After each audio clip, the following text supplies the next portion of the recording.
वीतराग विज्ञानता, शिव स्वरूप शिवकार, नमः त्रियोग संहार के। वीतराग विज्ञान अर्थात विकार रहित ज्ञान स्वभाव सारभूत है। वो मंगल स्वरूप है और मंगलकारी है। मैं उसे मन वचन काय इन तीनों योगों को वश में करके नमस्कार करता हूं। 6 डाला परम मांगलिक ग्रंथ है, पंडित दौलत राम जी द्वारा लिखा गया है। 6 इसमें ढाल हैं। दूसरी ढाल हम पढ़ रहे हैं और जिसमें अपन छंद नंबर जो है 10वां पढ़ा था और जिसमें ये देखा था कि कुदेवों की स्थिति के बारे में कि कुदेव कैसे होते हैं। इन कुदेवों को मानने से हमारे समाधान नहीं होते हैं, अपितु और समस्याएं पैदा हो जाती हैं। एक तो गलत धारणा की और दूसरा पाप कर्म का बंध का। लोगों के मन में होता है ये चमत्कार तो दिखाते ही दिखाते हैं ना, इनसे कुछ न कुछ चमत्कार तो होता ही होता है। तो उस चमत्कार को जब देखते हैं तो उनको मानने में हमें क्या दिक्कत है, क्या प्रॉब्लम है। ऐसा ही एक क्वेश्चन खड़ा किया है, आप देखेंगे।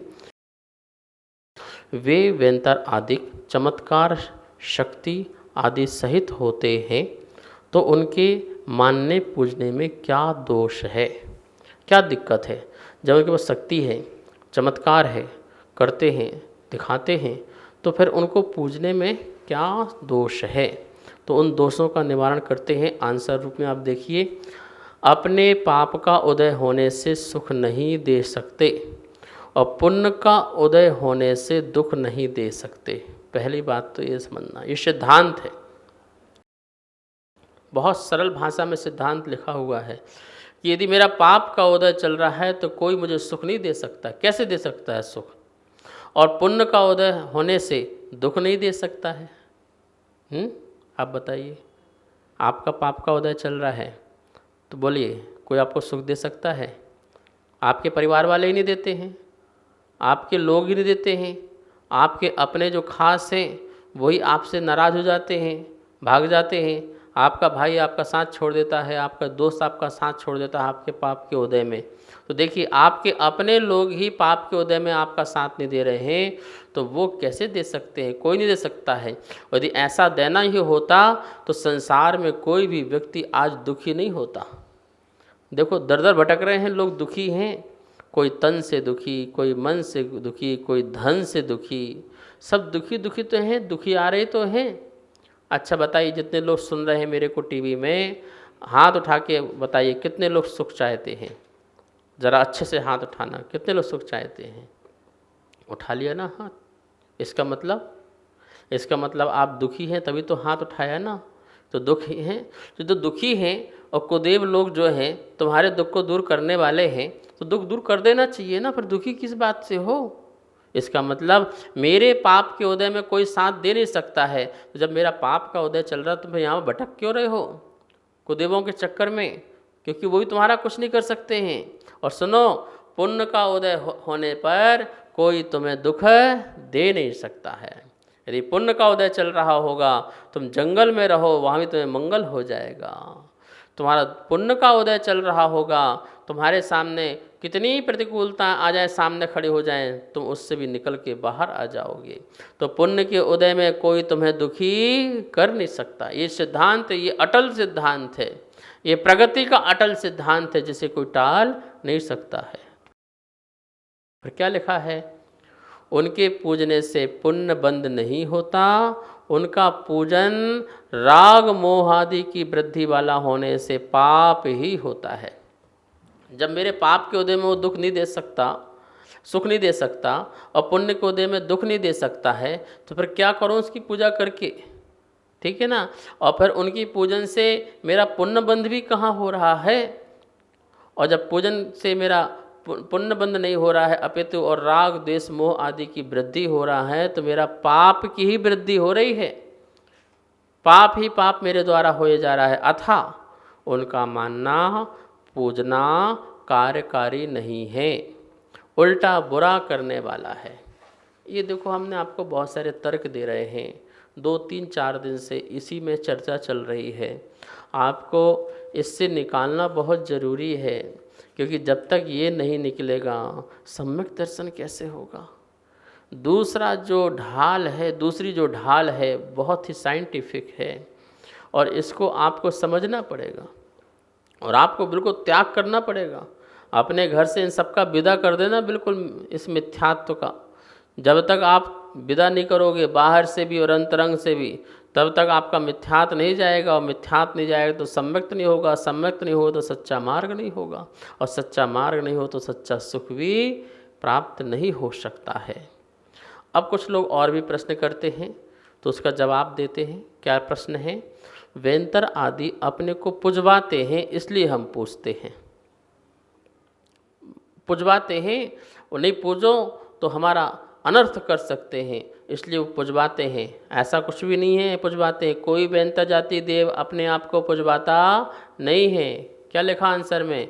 उन्हीं से पुजवाते हैं जो उनको मानते हैं, जो नहीं मानते उनसे कुछ नहीं कहते करते। हम तो नहीं पूछते, हमने तो आज तक नहीं पूजा उनको, तो हमसे तो कुछ नहीं कहते कि आप पूजो, और आज तक हमसे कुछ कहा नहीं, बल्कि सेवा करने और आ जाते हैं। ठीक है ना? तो भैया उन्हीं से पुजवाते हैं जो स्वयं मूर्ख बन करके पूजने चले जाते हैं। दुकानदार आपको लूटता है। कौन लूटता है? दुकानदार। जो लूटना चाहता है वो उसी को ही दुकानदार लूटता है। लेकिन जो बिल्कुल समझदार है, जानकार है, क्या उसको दुकानदार लूट सकता है? क्या व्यापारी लूट सकता है? नहीं लूट सकता है। आप नए शहर में जाओ और रिक्शा वाला आपको लूट सकता है ज़्यादा पैसे लेकर के, लेकिन यदि आपको जानकारी है कि यहाँ से यहाँ तक इतना ही लगता है, तो क्या वो आपको बेवकूफ़ बना सकता है? नहीं बना सकता है। ऐसे ही वेंतर जाति कुदेव आदि जो हैं, जिनको आप कुदेव आदि मानते हैं, कुदेव होते हैं, वो जो हैं उन्हीं को पुजवाते हैं, उन्हीं से पुजवाते हैं जो उनको मानते हैं। हाँ, ये देव है, कुदेव है, अच्छा करेंगे, बढ़िया करेंगे, हमारा कल्याण करेंगे, हमारा अच्छा हो जाएगा, सब बढ़िया हो जाएगा, इसलिए पूजा कर लो। तो वो पुजवाते हैं, बैठ गए लोग, पूजो भैया, पूजिए आप। और जो नहीं पूछते हैं वो उनके लिए कुछ भी कहते और करते नहीं हैं। इसलिए अपने मन से ये वाली बात भी निकाल देना, महाराज जी अभी तक तो हम बहुत पूछते आए हैं, अचानक पूजना बंद कर देंगे तो कोई दिक्कत तो नहीं हो जाएगी, दुकान बंद तो नहीं हो जाएगा, कहीं बच्चों में दिक्कत तो नहीं आ जाएगी, घर में शादी विवाह मंगल कार्य बंद तो नहीं हो जाएंगे, कहीं स्वास्थ्य खराब तो नहीं हो जाएगा, बड़ा भय है, बड़ा डर है, कहीं छोड़ने पर कहीं किसी प्रकार से दिक्कतें प्रॉब्लम्स पैदा ना हो जाएं, इसलिए हम छोड़ नहीं पाते हैं। ओहो, कैसा भय, आशा, स्नेह और से आपका ये बना हुआ ये जो प्रणाम नमति है, ये गलत है। आप भय, आशा, स्नेह आदि से पूछते हो, सम्यक दृष्टि में न भय होता, न आशा होता, न स्नेह होता है उनके प्रति, जिसके कारण मैं कुदेवों को पूजन नमस्कार आदि करूं।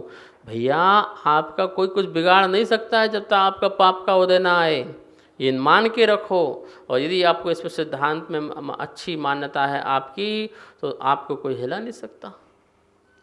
देखिए विदेश में ऐसे जो हमारे यहाँ पर भारत में कुदेवों को पूजने की प्रथा है, ऐसी विदेश में वो चीज़ नहीं है। मान लो बहुत सारी चीज़ें नहीं हैं, तो क्या वो गरीब हो गए, क्या वो बीमार हो गए, क्या वो सड़क में घूमने लग गए? नहीं भैया, नहीं है। वहाँ भी देखो अरबपति खरबपति लोग हैं, तुम्हारे देवी देवता को तो नहीं मानते हैं ना, फिर भी कितने बड़े धनवान हैं, कितने रूपवान हैं। ऐसा कैसे? तो सब पुण्य की वजह से होता है। इस बात को आपको स्वीकारना ही पड़ेगा। तो इस प्रकार आप इन बातों को बिल्कुल ध्यान रखें। अब कुछ लोग सूर्य पूजन करते हैं, कुछ लोग चंद्रमा पूजन करते हैं। क्या लिखा? सूर्य पूजन। सूर्य कोई भगवान नहीं है जिसे पूजा जाए अथवा अर्घ चढ़ाया जाए। भगवान थोड़ी है, एक विमान है, पृथ्वी का एक विमान है, एक इंद्रिय जीव का बना हुआ वो शरीर है, विमान है, और उसका वो प्रकाश जो है वह उसकी नाम कर्म की प्रगति से जो उद्योत नाम का प्रकाश जो है पूरे संसार में फैलता है, जहाँ जहाँ उसका प्रकाश जाता है, किरण जाती है, ठीक है ना। तो वो भगवान नहीं है, चक्कर लगा रहा है, पृथ्वी के चक्कर लगा रहा है, घूम रहा है, एक विमान है वो। एक जैसे आपका हेलीकॉप्टर जैसे है, जैसे आपका जहाज़ है, ऐसे ही वह सूर्य एक क्या है, विमान है जो पृथ्वी के परिक्रमा लगा रहा है। अब उसको अर्घ देना, उसको जल देना, उसकी पूजन करना, ये क्या है, कुछ नहीं। चंद्रमा पूजन, कोई धन प्राप्ति के लिए चंद्रमा पूजा करता है, परंतु उससे तो धन की प्राप्ति होती नहीं। चंद्रमा भी भगवान नहीं, उसका अंश भी नहीं है, भगवान भी नहीं, भगवान का अंश भी नहीं है। चंद्रमा भी जो है वह भी पृथ्वी का एक है। सूर्य जो है वह मूल में ठंडा, वैसे किरणें उसकी गर्म है, और चंद्रमा जो है वो शीतल रूप है। तो एक गर्म रूप है और एक शीतल रूप है। इस प्रकार से विमानों की क्वालिटीज़ होती हैं। जैसे आपके घर होते हैं, एसी वाले घर हैं तो वो बढ़िया ठंडे हैं, शीतल हैं, और जिसका एसी नहीं है तो वो गर्म रूप से हैं। ऐसे ही वो विमान भी ऐसे ही हैं कि ठंडे वाले विमान और गर्म वाले विमान। पर वो हमारा क्या है, भगवान नहीं है, हमारा कुछ बिगाड़ दे ऐसा नहीं है। वो तो उसकी प्रगति की व्यवस्था है, उसको सूर्य के समय उदय में आना है तो प्रकाश अपने आप फैलना है, और जब चंद्रमा का उदय आएगा तो शीतलता आना है। वो तुमसे रुष्ट हो जाए, मैं पृथ्वी वालों से रुष्ट हो रहा हूँ, मैं अपना प्रकाश तुम्हें नहीं दूंगा, मैं अपनी शीतलता नहीं दूंगा। अरे भैया, उसके हाथ में क्या है, घूमना उसको ज़रूरी है, घूमते ही रहेगा। कर्म का उसका उदय ऐसा है, एक इंद्रिय जीव को वो कार्य करना है, करेंगे। और ऐसे ज्योतिषी देवों का भी कर्म का उदय है कि उसको खींचना है तो खींचते रहेंगे, ठीक है ना। उनका काम है वो खींचना, वो खींचते रहेंगे। तुम्हारा क्या हुआ इसमें, ठीक है ना। बादल आ जाएंगे तो वो दिखेगा नहीं, तो बादल उसमें निमित्त बन जाएंगे। कोई ग्रह आ जाएगा बीच में, उसमें छिप जाएगा, तो वो अपने सारी प्रक्रिया चल रही है ना। तुम्हारा उसमें क्या लेना देना है, जो तुम्हारा अच्छा करे तुम्हारा बुरा करे। तो इस प्रकार से कोई भगवान नहीं है जिसे हमें अर्घ देना है, पूजन करना है। बोले जैन लोग भी तो आपके भरत चक्रवर्ती जो है वो पूजन करते हैं। भरत चक्रवर्ती जो है सूर्य की पूजा नहीं करते हैं। सूर्य में स्थित जो आकृतिम चित्यालय है, उसमें जो सिद्ध परमात्मा की जो प्रतिमा है, उस प्रतिमा को नमस्कार करके उनको अर्घ देते हैं, उन पर जल द्वारा धारा छोड़ते हैं। तो वो भी जिनेंद्र भगवान, वो भी उनकी अर्चना करने वाले होते हैं। सच्चे परमात्मा की आराधना के लिए वो अर्घ देते हैं, ना कि सूर्य को अर्घ देते हैं, ना कि चंद्रमा को अर्घ देते हैं। इस बात को भी आपको ध्यान में रखना है, ठीक है ना। वरना लोग सोचें कि यहाँ तो होता है तो हमें करने में क्या प्रॉब्लम है। तो भैया ये सब ग्रह हैं, सूर्य, चंद्रमा, बुध, शनि, राहु, केतु, ये सब क्या है, ग्रह है। जिसे नव ग्रह कहते हैं, नव ग्रह। अब आप कहेंगे कि नव ग्रह तो हमारे जैन दर्शन में आया, हाँ आया है, बिल्कुल वर्णन आया है। ज्योतिष शास्त्रों में जाएंगे तो आपको बिल्कुल वर्णन मिलेगा। 4 प्रकार के जब देवों वर्णन, जब ज्योतिष देवों का वर्णन होगा तो वहाँ पर आपको सारा का सारा जो है वर्णन मिलेगा। जैसे जैन भूगोल कहते हैं, जैन भूगोल में इस प्रकार की चर्चाएं आपको पढ़ने को मिलेंगी। त्रिलोक प्रणति उठाइए, त्रिलोक सार उठाइए, आदि अनेक प्रकार के ग्रंथ हैं जिसमें इन सब की आपको चर्चाएं मिलेगी। तो जो जैसा संसार में वस्तु है, उस वस्तु के स्वरूप का वर्णन जैन दर्शन में मिलता है। 3 लोक में कौन सी चीज़ कहाँ है, स्वर्ग कहाँ है, नरक कहाँ है, पृथ्वी लोक कहाँ है, और ये विमान आदि कहाँ हैं, उन सब का वर्णन मिलता है। और जैसा है वैसा ही यथावत मिलता है, वैसा ही मिलता है। तो यहाँ पर नवग्रह, 9 प्रकार के ग्रहों की चर्चाएं जो हैं जैन दर्शन में मिलती हैं। तो नवग्रह में ध्यान रखना, हमारे यहाँ वो सूचक हैं, कारक नहीं हैं। सूचना, जैसे आपके लिए जो रेडियो है सूचना दे रहा है, वो आपका कारक थोड़ी हो सकता है। ऐसे ही आप रास्ते में जा रहे हैं, मील का पत्थर लगा हुआ है, वो आपको सूचना देता है इतना चल जो कि इतना और आपको चलना बाकी है, लेकिन वो आपको चलाने वाला नहीं है, वो आपका अच्छा बुरा करने वाला नहीं है। बोर्ड लगा हुआ है, साइन बोर्ड लगा हुआ है, आगे पुलिया जो है दुर्घटनाग्रस्त है, कृपा करके गाड़ी को धीरे चलाएं। तो उसने सूचना दी है, ना कि वो आपका एक्सीडेंट कराने वाला है, ना रुकवाने वाला है, ठीक है ना, सूचना दी है। ऐसे ग्रह से हम गणित के माध्यम से सूचना कलेक्ट करते हैं, ना कि कोई शनि, ना कि कोई राहु, ना कि कोई केतु, ना ही कोई सूर्य, न कोई सोम, न चंद्र, न मंगल। ये हमारा बुरा करने वाले नहीं हैं, ना अच्छा करने वाले हैं, ना बुरा करने वाले हैं। मात्र हमने गणित के माध्यम से, चाल के माध्यम से एक सूचना कलेक्ट की है, और उस सूचना के माध्यम से हम जो है अपने आप को अच्छा बुरा जैसा करना चाहते वैसे रखें। सूचना मिली कि बुरा समय आ रहा है तो हमें भगवान की भक्ति में लग जाना चाहिए, जाप पूजा पाठ में लग जाना चाहिए, आराधना में लग जाना चाहिए सच्चे परमात्मा की, और पापों से बचना चाहिए जिससे हमारा अच्छा कार्य हो जाए बढ़िया, ठीक है ना, सूचना। लेकिन कोई ग्रह को लेके बैठ जाए, शनि की पूजा, उसको चंद्रमा, उसको अर्घ चढ़ाना चालू कर दे, तेल चढ़ाना प्रारंभ कर दे, ये कर दे वो कर दे, उससे कुछ नहीं होने वाला। वो तो घूम रहा है, उसको क्या बिगड़ा? तुम्हारे तेल चढ़ाने से शनि का क्या हो गया? तुम्हारे इस प्रकार से अर्घ देने सूर्य का क्या बिगड़ा? कुछ भी नहीं हुआ, ना सुधरा ना बिगड़ा। वो तो जैसा है बिल्कुल वैसे ही है, और कल जैसा उदय हुआ था परसों फिर उदय में आएगा, वो तो चलता रहेगा। लेकिन हमारा कुछ तो नहीं हुआ ना, तो ध्यान रखें। तो ग्रह की पूजा से आपका कुछ नहीं। क्या लिखा है यहाँ पर? ग्रहों का पूजन। ग्रह कोई जीव को दुखी नहीं करता है। ग्रह पूजन से ग्रह स्थिति नहीं बदल जाती है। ग्रह आगामी ज्ञान का कारण मात्र होता है, दुख को उत्पन्न नहीं करता है। सिर्फ आगामी ज्ञान कराता है, ना कि तुम्हें दुख उत्पन्न करता है। ग्रह तो स्वयं अजीब विमान है, उनकी पूजा से पुण्य प्राप्ति भी नहीं होती है। एक विमान है वो अजीब है, और जो है प्रकाश आदि जो है वो एक इंद्रिय जीव पृथ्वी का एक है।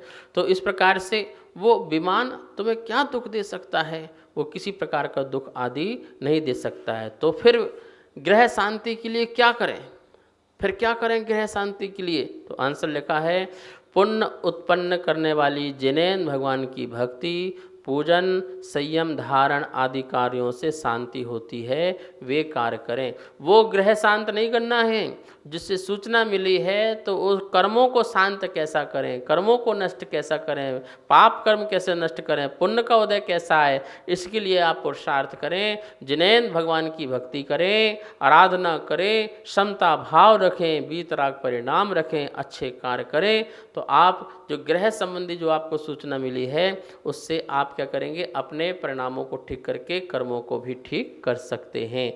ग्रहों को ठीक नहीं किया जाता है। इस बात को ध्यान में रखते हुए हमें ऐसी चीज़ों से भी क्या है? बचना है। और भी इसके बारे में चर्चा चलेंगी, और चर्चाएं पूरी चलनी हैं, पूरी चलेंगी, क्योंकि जब तक आपको सही रूप से स्पष्ट ना हो जाए कि हमें कुदेवताओं से, कुदेवियों से बच करके जो है सच्चे मार्ग में लगना है और सच्चा सुख प्राप्त करना है, तो जब तक आपको स्पष्ट नहीं हो जाएगा तब तक इसकी चर्चाएं चलती रहेंगी। आज इतना ही समय हो गया है। आइए माँ जनवाणी की स्तुति करते हैं। वाणी के ज्ञान ते सूझे लोकालोक, सो वाणी मस्तक नमो, सदा देत हूँ धोख, सदा देत हूँ धोख।